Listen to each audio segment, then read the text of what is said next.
Okay चलो ठीक है.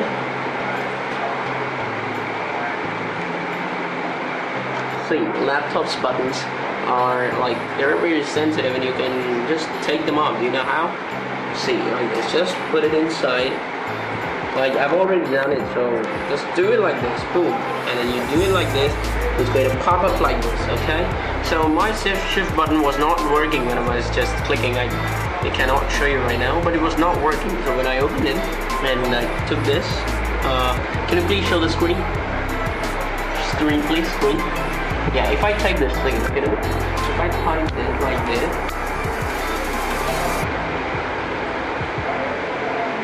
it works. See, it's just, if a button is not working in your laptop, don't think that the button is just gone. Just try to fix this thing up, okay? Just try to fix the buttons like that. If the button is not working, don't think that the button is messed up.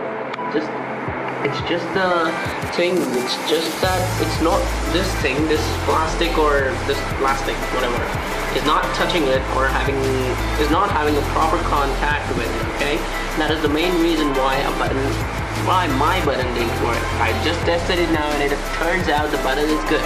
But then, this is not good. That's it guys. Hope you liked this video and it was helpful. So if you like this video, please like this video.